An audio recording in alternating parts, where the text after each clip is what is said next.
Hello, everyone, and thank you for attending our community conversation today. My name is Jonathan Hedinger. I'm the Communications Director of the Park County Environmental Council, and I'm really excited to host another community conversation today. We brought back Dan Burden, Walkability and expert, to talk about downtown Livingston and get excited for the downtown master plan update, which there's a lot of public meetings next week. And Dan joined us back in March 2021 to help us inform our comments for the active transportation plan, which was passed by the city and now it's being implemented. I'm thrilled to host another community conversation today. This conversation is part of our ongoing series about community planning, where we discuss tools and planning strategies that help us foster positive growth and growth that's determined by the public and for community benefit. Over the years, we've hosted lots of these to help inform comments on things like the Livingston Growth Policy, the Park County Housing Action Plan, the Gardner Neighborhood Plan, and other things. So if you missed those, you can find them on YouTube, and I'm sure that we'll share today's presentation out again on YouTube, and so you can, if in case anyone missed it, you want to share that. So I'm going to do a quick introduction about PCEC. Then I'll introduce you to Dan, who will talk about our downtown. And so yeah, PCEC is your local community conservation group with more than 350 contributing members and 4,000 supporters here in Park County. We work to safeguard the land, water, wildlife, and people in Yellowstone's Northern Gateway through grassroots organizing and advocacy. And you might be wondering why a community conservation group cares about downtown. But we've spent a lot of time the last few years trying to make sure that Livingston gets a new downtown master plan and that we invest in what is the heart of our community. We think that in order to prevent increasing development in the wildland and urban interface in places where wildlife lives, where there's clean water and clean air, we need to invest in our downtown, and we need to make sure our downtown is a strong place for people to live, work, shop, and just bring the community together. So yeah, that is why we are doing this. And then yeah, Dan is joining us again for the second time. And I'm just really excited about him because Dan has presented about downtown before. He has a lot of experience with Livingston, and he joined, and yeah, has really great ideas of how to incorporate parking and walkability into our historic downtown. Dan was listed as one of the 100 most influential urbanists of all time, alongside Jane Jacobs, Frederick Law Olmsted, Walt Disney, and Charles Maroon. If that's not enough, the White House recognized Dan as a champion of change, saying Dan has a proven ability to energize leaders of towns and cities to help them frame and focus on their assets, get beyond their barriers, raise the bar, and design a place. So Dan, can you want to get started? I will. Thank you. And I'm so pleased for this opportunity. I wanted to start my presentation with this book. Let's see if it's going to focus in. Come on. Pattern Language, which is one of the most famous books in the whole planning world. And I found a appropriate sentence that I think captures what we're trying to do today with downtown Livingston. And it reads, downtowns, the towns and buildings will not be able to become alive unless they are made by all the people in society and unless these people share a common pattern language. So my goal or purpose today is to offer what I see as the more important language when it comes to downtowns. And I'm going to go right into my presentation, which I believe is, let's see. Do this guy. Hi, Dan. Is it coming in? Oh, I have to actually hit the button to say share, correct? Yep, we got it. Okay. So, yeah, let me actually go back just one or two. Why is it not letting me have that command? So, this will help us come up with a common language so that as you go forward with the downtown master plan, there won't be any confusion what you mean when you talk about placemaking or any particular element. So what I'll be covering first is the purpose of this session and what the keys are to a successful downtown. And that includes coming to know the economics, why certain things work, certain things kill an economy, the parts of a downtown, the tools, and then placemaking. And I'll just cover a little, very lightly on parking, its role, and then best practices, and then turn it over for discussion. So I still got to figure out why it's acting the way it is.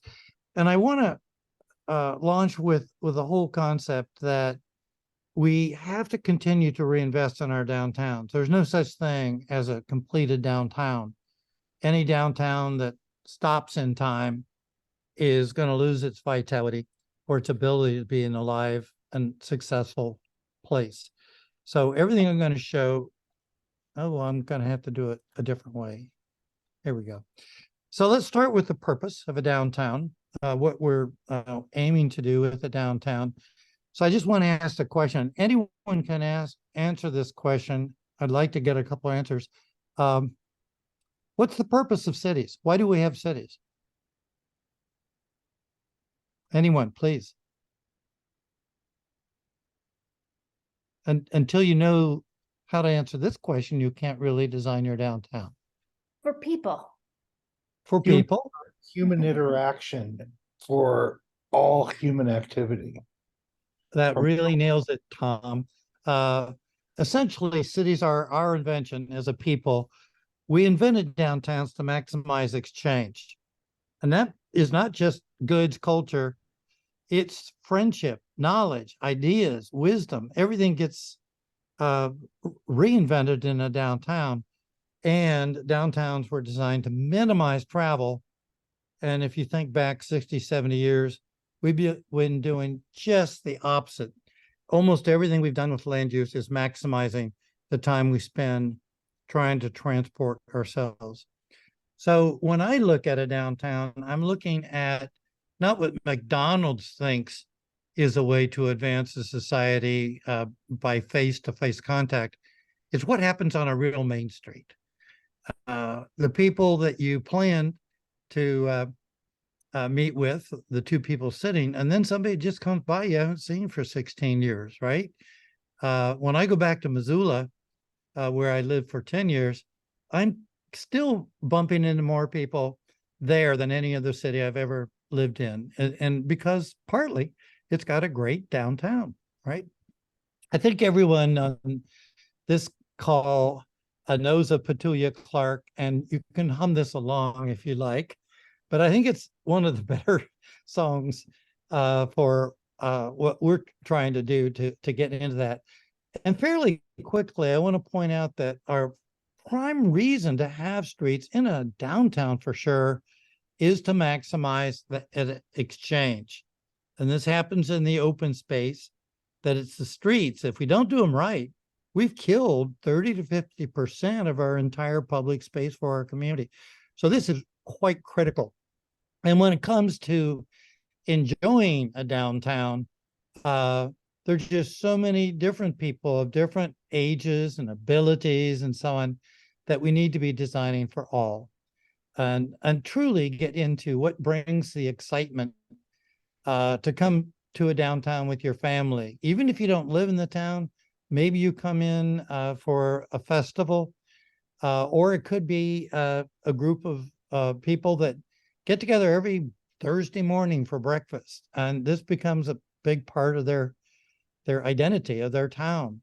And it doesn't matter the size of the town, there's always a way, if properly designed, to accommodate people. But there need to be those distinct places in the downtown that really give you that view, or that quiet, or that opportunity to reinvent yourself. So let's get toward the principles, and I want to introduce the keys. And again, a question to our audience. Anyone can answer. What are all these people doing? They're all doing the same thing. The people that are circled. What are they doing? What are they doing? They're interacting. They're interacting, and we have a special term for this. They are not loitering, which sadly is what our culture has come to call people who hang around a place. They're lingering, and this is one of the measures of whether your downtown is working or not. So we look for and measure how long people will linger and just enjoy the physical space. Which brings us to placemaking. I see here that we're measuring happiness. And there's an interesting point in time where happiness was higher than anywhere else. It happened in the 60s. Nobody seems to know why. I kind of do, but I'm here to remind you that the 60s looked like this. And I think it's important to point out that this area was failing until someone figured out what was wrong with it. And today that same physical space is considered America's front porch. It's just a little bit of tweaking here and there that allows an area to become alive. And notice some of the important things they did. You're going to learn more about this language later in the presentation. We have paths. That would be the streets, the sidewalks, anywhere people move. Then we have the edges. This is a profoundly beautiful edge to the wonderful park. Let me expand our language. For my entire career, I focused on these words, and when it comes to what makes a place successful, number one always has been, always will be security. If you don't feel secure, you won't go there. But as Walt Disney, I think, fairly well captured, things need to be convenient, efficient, comfortable, and welcome as well. So let's start with security. When you feel that an area is owned by the people, then you develop that sense of security. And again, turning to our audience here, why are there no people in this park? There's nothing here. You got it. But there's no way to get there either, right? So we put in the sidewalks, even the crossings, but there's still nothing there. So you build place, but there's still no one there. And this is absolutely true. What do we still need to change if we're going to have people come to a place? Have a reason. Have to have a reason. It could be anything almost. It has to be watched over. And this is critical to a downtown, especially, but any park, any plaza, you won't spend time there unless you feel secure. And that's what the role of the buildings is about. The good news with Livingston is it was very well laid out, and the greater part of the security is there. But when we build a new downtown, this is a new downtown in Buena Vista, Colorado, a town at 9,000 foot altitude. Notice how carefully they lined the buildings around their public realm. Even the water shed where people are going to walk is being very well watched over. We also need the welcome. Think of all the things you are doing already to create a sense of welcome for the downtown, but also think of the things you aren't doing as yet that you might want to enliven. Also think about how ugly a place might be. Anytime there's parking to the front of a street, it's detracting from the success of the place. So this building, very fortunately, focused on people and place. They still have parking, but it's not marring uh, what is the most essential part, which is the front entry to the building. Or as you see here, this is not only that sense of welcome, it's also a comfortable place. And even people walking by feel that sense of both welcome and the comfort.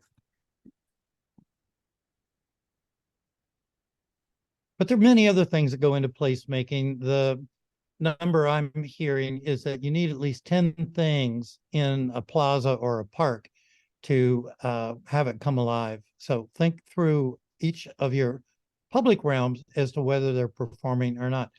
And then dealing with the efficiency, things need to be located in a way that really works. How many people can live near your downtown, within walking distance or bicycling distance?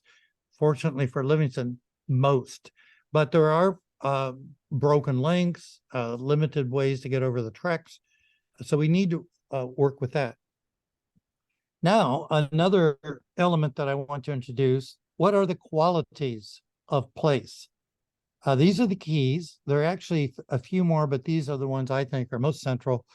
And so let's go through them. A place has to have strong imageability, enclosure, transparency. It has to have the right human scale, and it has to be rich or complex. And I'm going to give some examples of these. So in terms of transparency, the buildings have to hold the street, especially the corner buildings on the corners of blocks. And they need to have 70 to 90% glass and well cared for. A downtown can't feel like somebody acquired a building and then has no interest in keeping it alive. You also need to do this both day and night. So street lamps are one source of lighting that is critical, but lighting on the buildings could be down lighting, up lighting, side lighting, whatever. That's very critical. But then have each merchant leave their lights on timers, say until 11 at night. And this fully activates a downtown at night. Talk about enclosure. What is it? It's anything that really helps a person feel like they're in a protected space. Certainly greenery, on-street parking, all of these things help build a strong sense of enclosure. So in Durango, I found these buildings that somewhat helped out with a horrid parking lot that is just totally ugly. Think about all the parking lots that are stealing from your downtown currently and what you might do to enliven them. Complexity. How many different things will you find on one block? How many times will you walk down a street and maybe 100 and still see things for the very first time on the 100th walk as opposed to the first? Imageability is one of my favorites.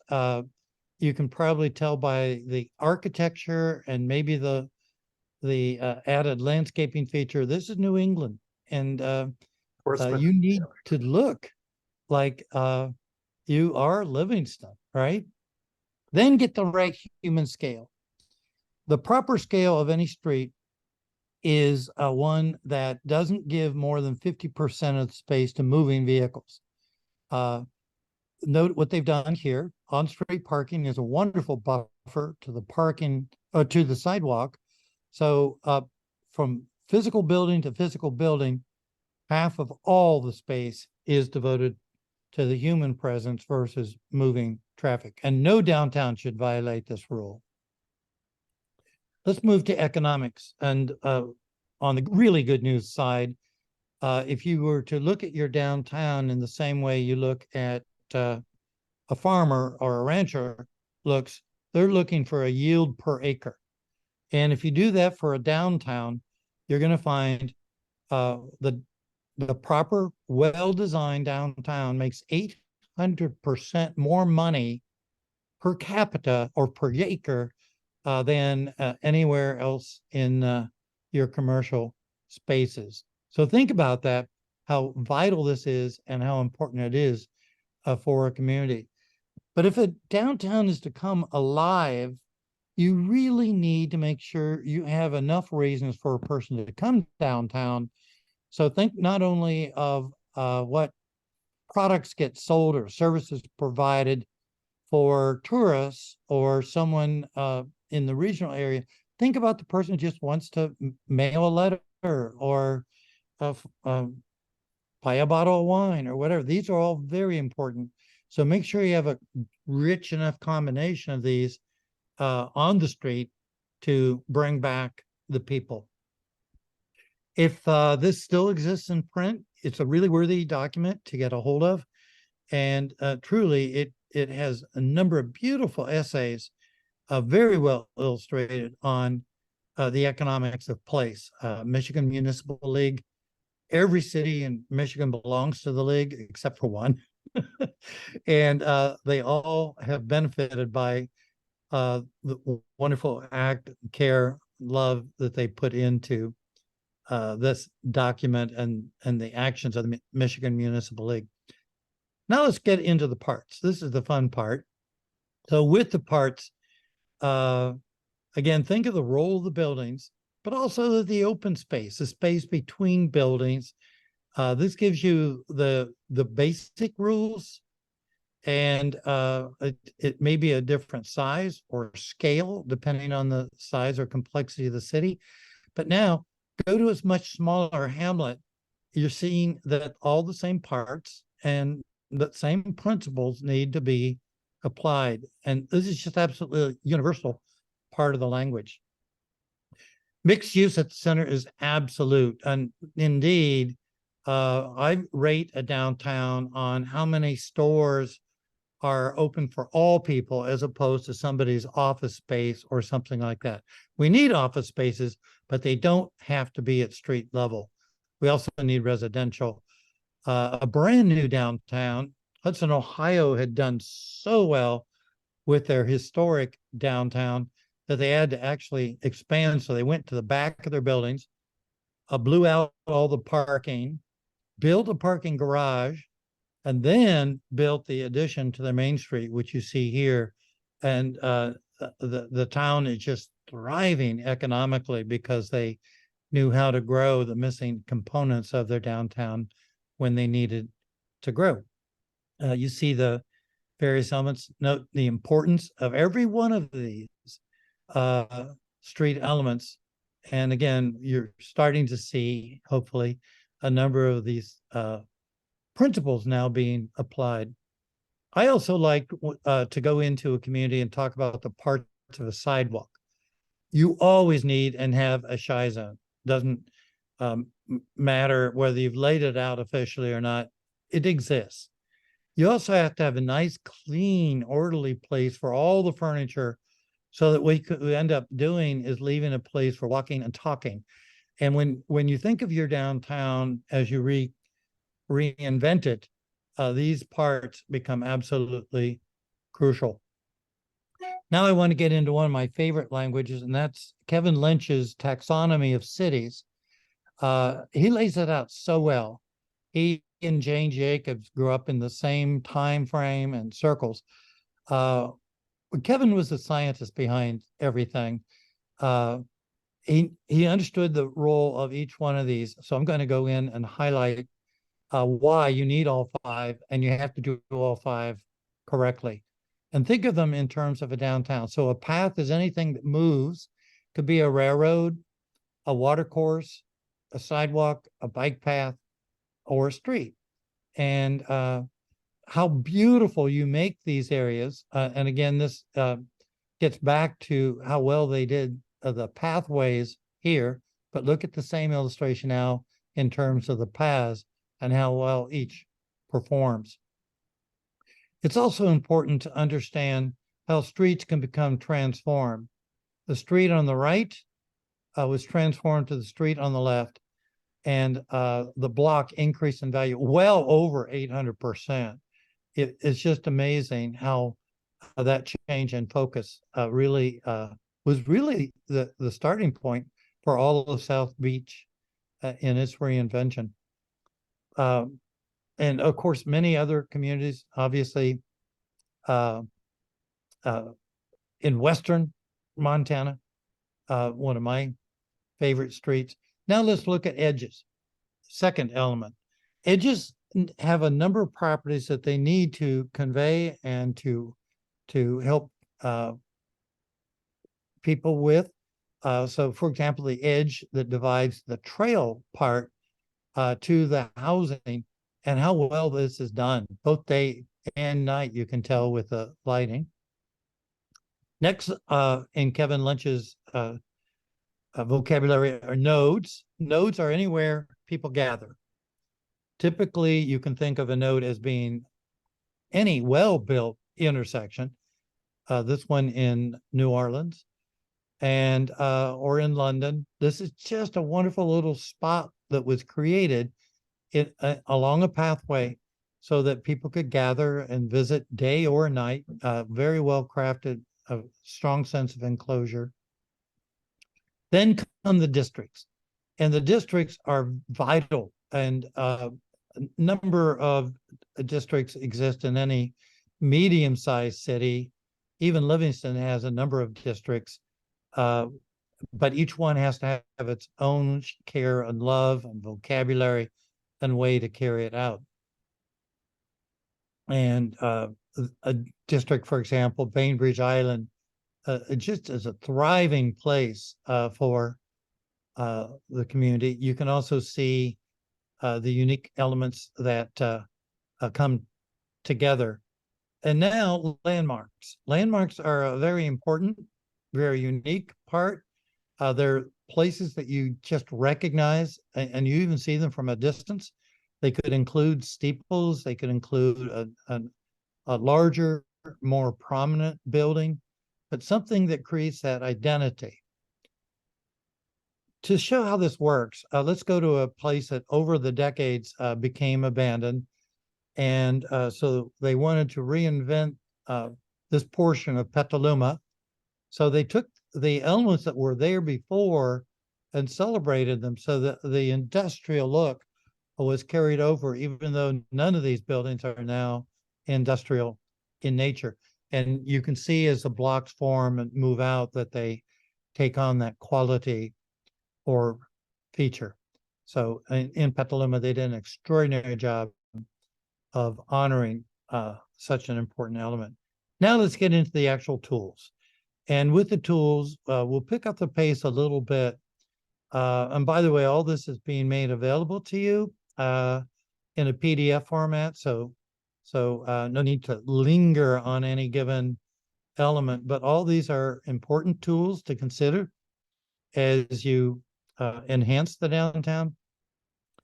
But it's essential. If there's only one rule, I would say everything needs to be the right size, the right scale, compact intersections, and all the tools that help make them compact, and then narrow streets. The streets shouldn't be any wider than the services they need to perform. I know this may be a critical discussion point for many reasons, like movie making, that bump outs, if you do them in Livingston, maybe they need to be something you can remove in the winter. But the point is they just do so much to bring down the speeds, enhance the placemaking qualities. So what they do in Crested Butte, Colorado, where they get 9 feet of snow a year, is their the features go into a warehouse in the winter, so that they can, or you could do the same thing when a new Western is being shot or something like that, right? Then focus on outdoor rooms. Many of my favorites are shown here. Each one has its own distinct way to create sharing and many activities. The buildings can sometimes enhance this just with the style of windows so that you can honor all seasons. And oh, look at how distinct the shy zone and the furniture zone are here. This is one of the more ideal sidewalks you could dream up. But also look at the enclosure. and the parking helps with that enclosure. You can see a remade street, one that had been brutally ugly and made into absolutely a stunning place in Miami. The other element I want to introduce here is gateways. So you can go from something that is lifeless, nothing to draw you into town, and then think about what's missing, and certainly think of the importance of this off of Park and all the different elements that need to go into making an area come alive. You also need to have a strong identity at the gateway.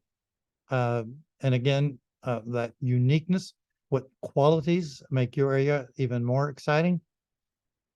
Now, placemaking. This is how you really create the social use of space. It's there's no single formula. It's really how many different things are going to capture your eye or your attention on a particular sidewalk. How do you measure how long people linger? And what treatments are you putting in that enhances that? I love this. It's just an alley, and they put in benches and potted plants. They opened up a window on the building and made it into one of the most functional coffee shops anywhere. So look at each of your little links or alleyways. Activities that allow people to look down on the street. And then there are other kinds of streets that either certain hours of the day or possibly permanently they are closed to traffic. Maybe freight is allowed in a certain hour or two, but that's it. And this is Wall Street, one of the best remade streets in America, and just packed with life. We used to call these pedestrian areas special places, but they didn't kick off while we were in the process of actively killing downtowns. But think of the opportunity to bring back people to a people-only street. And again, this is a street that will allow deliveries at certain hours, and that's it. Now, real quickly on parking.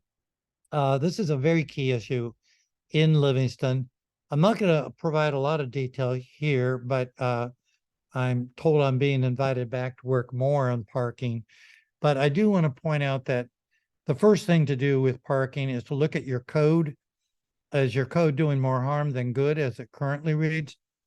The really successful towns now are shifting from a minimum parking requirements to a maximum allowed, and then better managing the amount of parking and making it easier for investors to come in and capture a building and bring it back to life.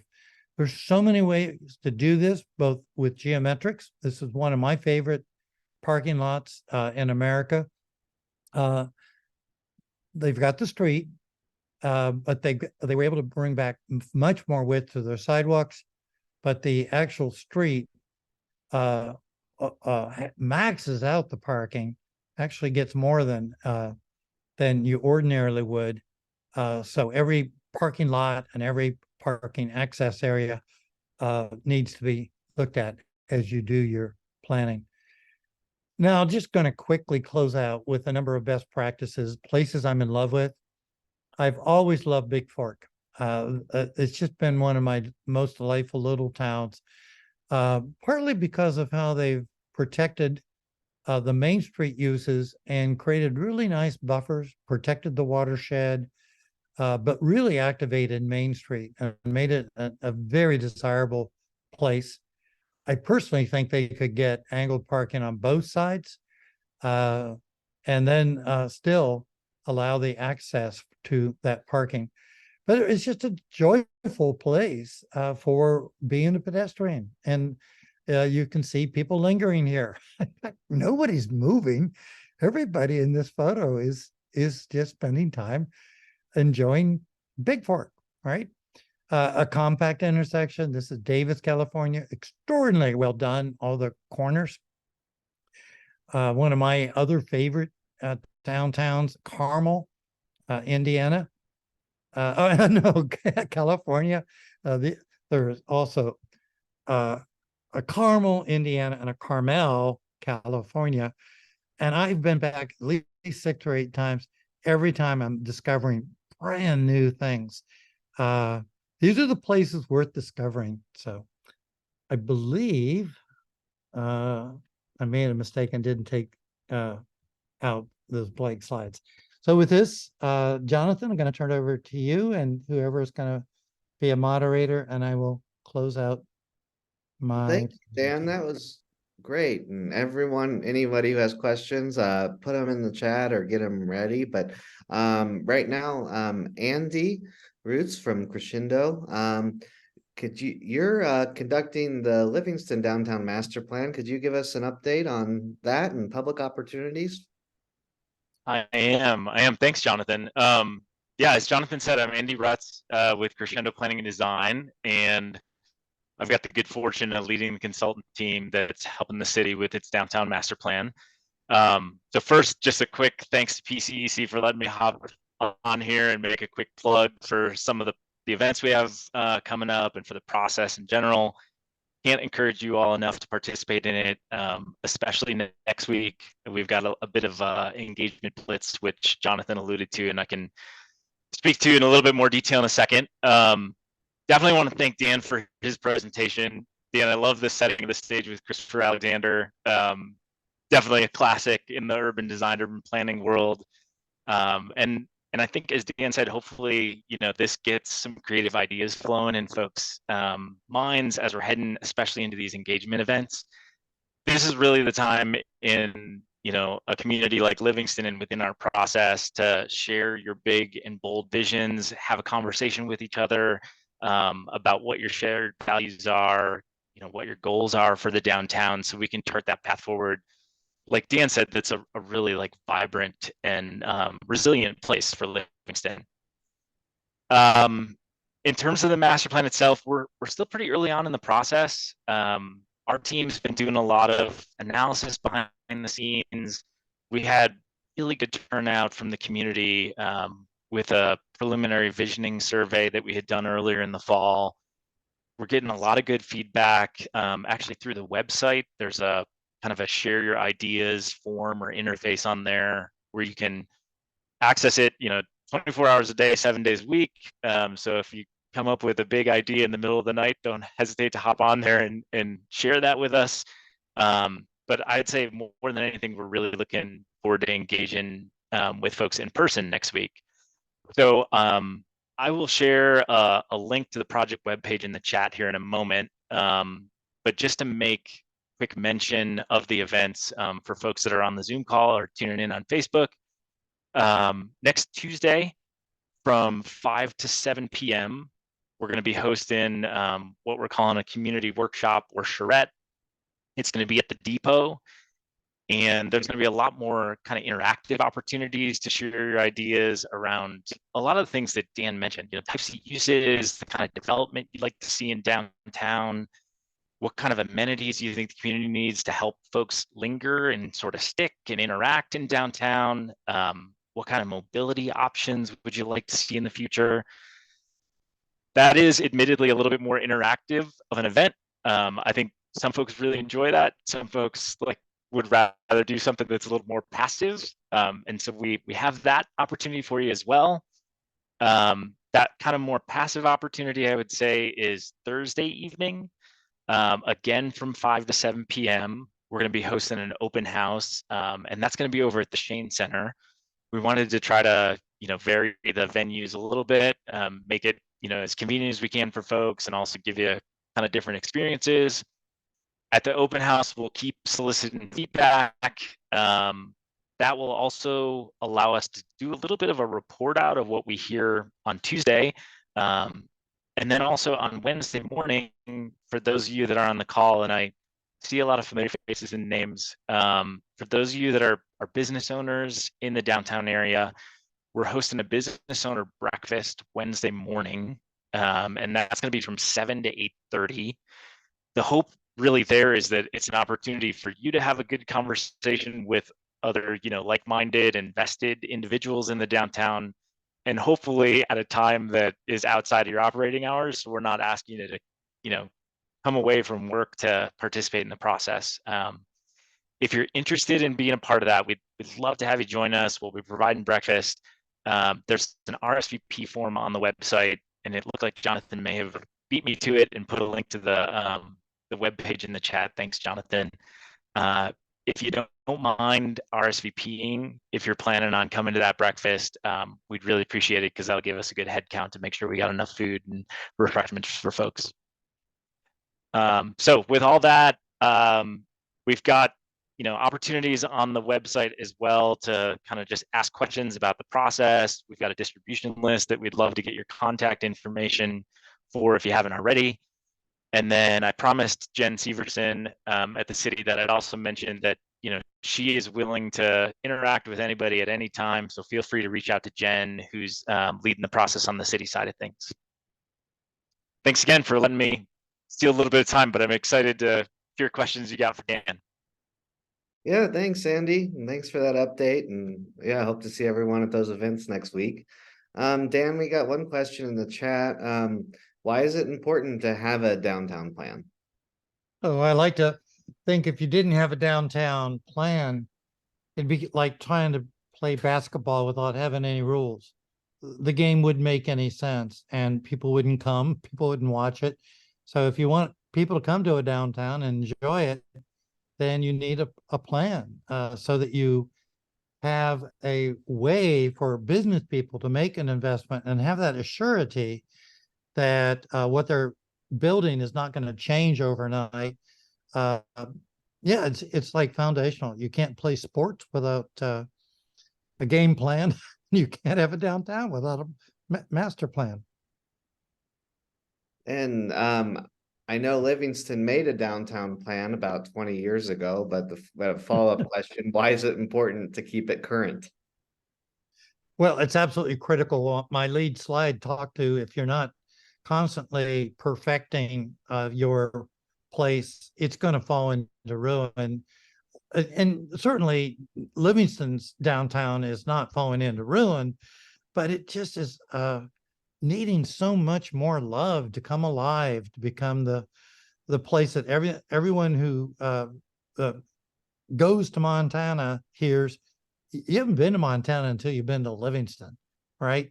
And so it's got to be current, and a good downtown updates its master plan at least every 10 years. You just don't want it to linger. The tools that are available now are just vastly more significant than 20 years ago. Great. Yeah, as if anyone has questions, either raise your hand or put them in the chat. We got one from Forrest. Forrest, do you want to unmute and ask your question?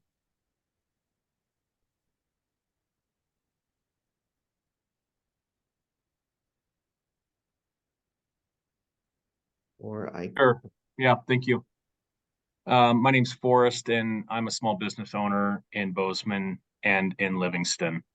And I've lived in Bozeman and Livingston area since '96.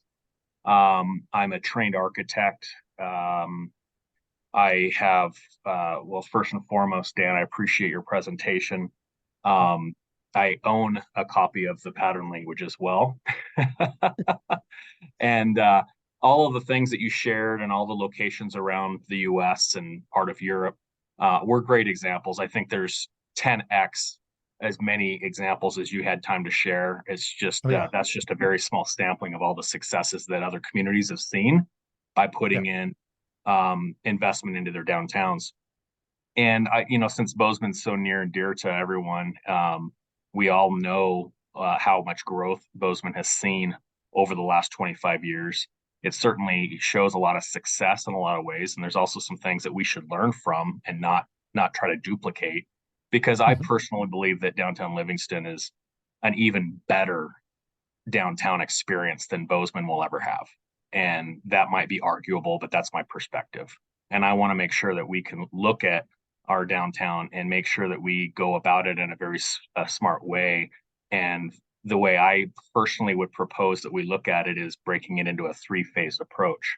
The first phase being very small, very approachable, very affordable, low-hanging fruit kind of things that we can implement immediately to start seeing some sort of impact to the benefits of our businesses downtown. And then, of course, phases 2 and 3 would potentially be more expensive or more time intensive. And those could, of course, take some more time to figure out the details so we can get it right. But that's something that I was hoping, Dan, that you might be able to share. You know, I know you've studied Livingston enough. You've been around the world. You've seen what works and what doesn't. What could theoretically be, it doesn't have to be shared today, but I certainly would like to learn more about what we could start looking at for our first phase, our low-hanging fruit, the things that would be the most approachable. Oh, absolutely. And what wonderful words of wisdom. I want to say that it is so important to get a great presence of your community. Certainly all the business leaders and all the people who have made investments in the downtown need to be part of the approach, but so do all people in a town, and include every age. Think through, what are we doing currently for a toddler? What are we doing for a person who's in their early teens? What are we doing for our elders? And think through, use that lens as you reinvent the downtown. But also keep in mind, you are the jewel. All you're trying to do is polish that jewel. The hard work was done when the town was originally laid out and before we started purposely kill our downtowns. But that's the good news. But there's just so many wonderful little refinements that will make Livingston downtown a joy to come back to. I have the great fortune that our downtown is one of the most celebrated in Washington State, Port Townsend. And I love going downtown. I don't do it every day, but every day I do, there's an extra joy I get out of a downtown. So I think that is part of the vision you're working toward. What are those things that already are working? How do you celebrate them?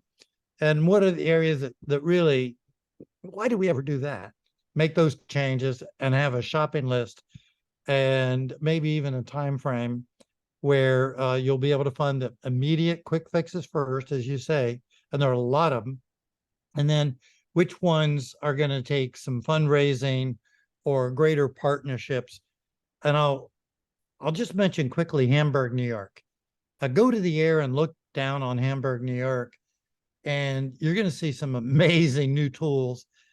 We went from when they were only pulling one building permit per year to where after our work, they're pulling 99 building permits per year. And they went from number 12 out of 12 villages to number 2. They'll never become number 1. Aurora, New York, will always hold that title. But boy, Hamburg is a very strong number 2 now. And I think that's exactly what you're getting at, Forrest. Thank you. Thanks, Dan. So, Dan, just kind of building off of that, Cheryl Hopkins asked, what are options for paying for changes to improve the downtown? Well, many, and I don't know what tools you're already applying, but you really need a downtown Main Street organization, and there should be sufficient dues that you can do the simple things like keeping sidewalks maintained, all the things where you're better off grouping the services so that everything can be done well, maybe even a common window washer or things like that. The first thing should be beauty. And beyond that, though, try every year to take out 10 ugly things. Some of them are going to be very easy to take out. You know where they are. But some of them are going to be very tough. Somebody out of town owns it or something. And so I would immediately build that into your shopping list and then start to think about how you can receive funds for doing a number of things. There are more grants available now for the built environment than ever before in America's history. So this is the proper time to be updating and so on. I would also look at your entry points, certainly off of Park Avenue. And Park use a lot of additional love. It was really a abused over the years, and it needs to be your front porch to get onto and then turn onto Main Street. So I Great. hope. Yes, I think so. And I mean, I think there's a lot of options in downtown Livingston, which we can talk about more, including the Urban Renewal Agency, the Business Improvement District, things like that. Sarah, I speak. oh, I was gonna say, Sarah, do you have you had a question? And then Patricia will go to you, and then Tom. Okay, thanks. Yeah, thanks, Dan. I really appreciate your insights, and it always makes me motivated and how we can engage. And I think my question, being a person that grew up here and understanding how the changes have really impacted a lot of our community, and wondering just how we really honor our very healthy population of nonprofits. When I think about, like business owners and building owners, a large part of that is nonprofits that are providing both social services, but also environmental protection, such as, PCEC. We have our office in the downtown. And with an acknowledgement that these vulnerable populations are increasing and growing with the constraints, the socioeconomic constraints, and the complexities of all that in this planning process. How do we make sure that those vulnerable populations and priorities are considered in this planning process? What do we need to consider to ensure that our plan centers these folks? Because time and participation is a luxury and a privilege, within the planning processes themselves. And then, is there a future risk of gentrification that you've seen if we don't take certain considerations into account? Yeah, a lot of very vital questions to be asking. I think the important thing is any town, as well as certainly the downtown, needs to be for all people, all abilities, all stations in life, and to truly think through what you're doing to support the missing levels of involvement and engagement. See if you can draw more people into the public engagement process. Quick story, did a charrette, a week-long charrette for a town in Grand Rapids, Michigan, and only 8 people came. And we as staff totally outnumbered the number of participants. But one gentleman in particular clearly had just come in to get off the street. It was a cold night, and we had food. Turned out that one person really picked up on what we were doing. And he came back to the second meeting, and he had cleaned up a little bit. And then when I came back a month later to do the final delivery, he was the sharpest looking person in the entire room. And I think we just changed his life around. So I would look at everything you do to engage people, to really respond to all the needs of all the people all the time. And truly, the nonprofits deserve a special place within the downtown and Main Street world, and they should be celebrated, and they should have more engagement and involvement, certainly in the process. And sometimes they can be difficult to bring into the process, but they have such a keen role to play. I hope I've answered your question, Sarah. Okay. Hi, Dan. This is Patricia Grabo. Hey, friend. One of my favorite people on the earth. Nice to see you. Listen, I'm going to talk about low-hanging fruit. Just 2 questions, but they're kind of. One is, when you were here before, remember how we measured the streets and they were deciding sidewalk width, and it was always an option that the current city manager didn't like much, was parallel diagonal parking on both sides of the street, which at the time the argument was, well, if you got a really long truck, then what do you do about that? But I still am of the belief, when you're talking narrow streets, that we can get parallel parking on both sides of that Main Street, if you wouldn't mind looking at that again, and if I anybody certainly here will. doesn't have your Blue Zones PowerPoint that you did before I have it, and I can get it to anybody who wants it, because it's terribly important that we start from where we've started, you know. Secondly, a lot has changed, Dan, since you were here in terms of economics, because things continue to be built out at exit 333. We've got a huge Marriott now out that's just going to be opening up, which we know that there's 1.9 million cars that go along the highway, and only 5% turn off to go to our downtown from if they take off exit 333, which is really beginning to hurt us. So we had a lot of ideas, like we don't have a Kohl's department stores, any place you can get underwear in Livingston.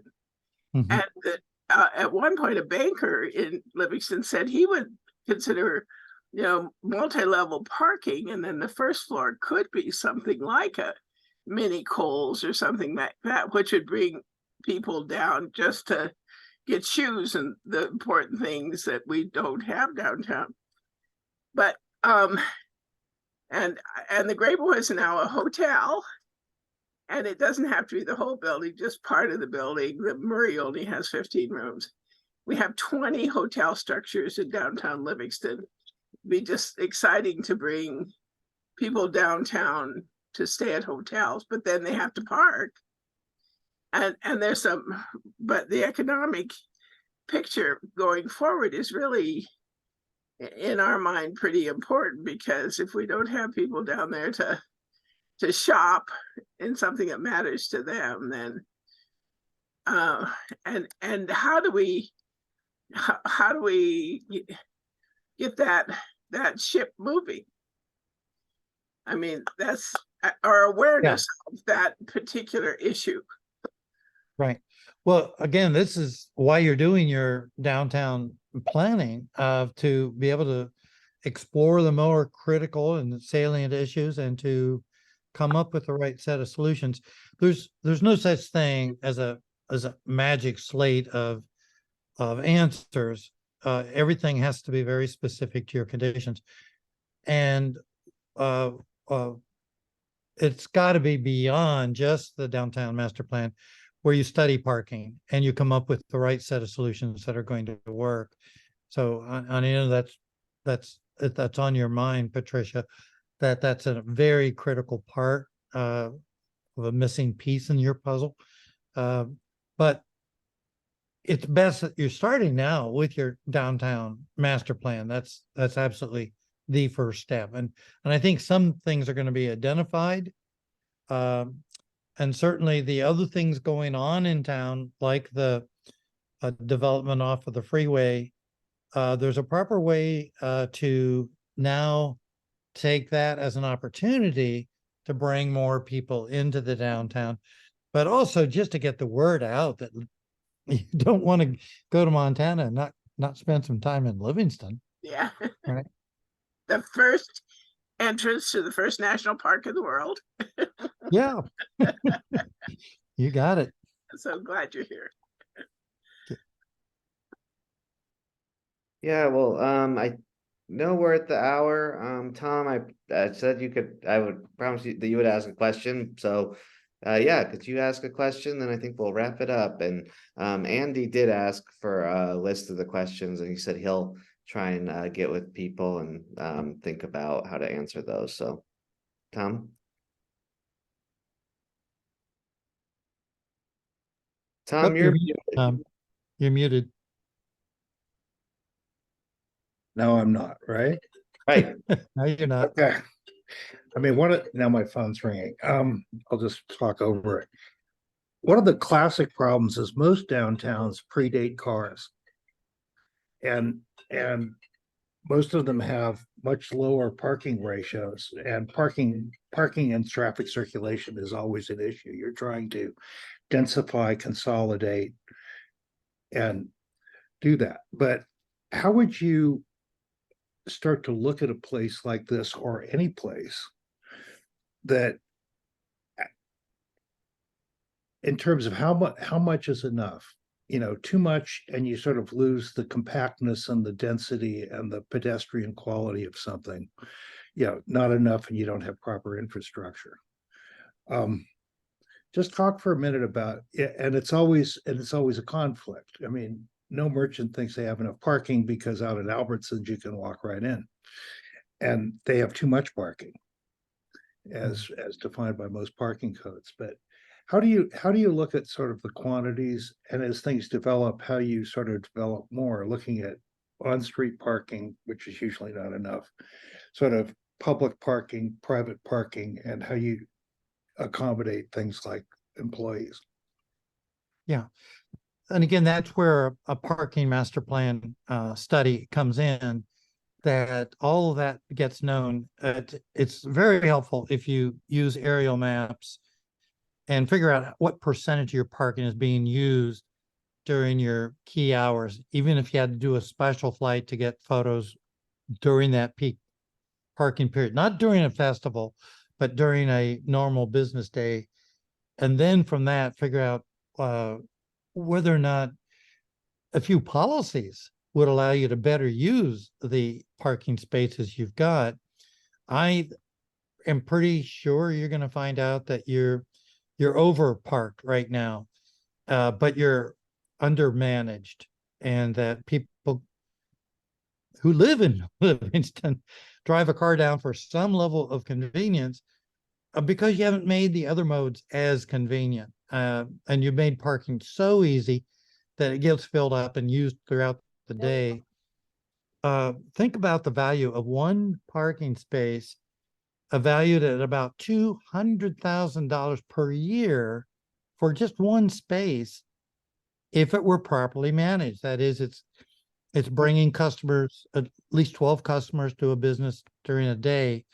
And if instead an employee is parked out in that space, you've killed that much of your income. So do a parking master plan, and do it by first understanding what your assets are, and then what are the best tools and what are the best ways to provide the services that people seek. And by the way, the areas that have the least amount of parking, like Cambridge, Massachusetts, if you find a parking space within a mile of your destination, you're lucky, and you do not go back and try to move somewhere else. So you're not there at all. But the point is that the fact that you might someday have a shortage of parking, real parking, because it is managed well, then your town's just going to be thriving economically. Yeah.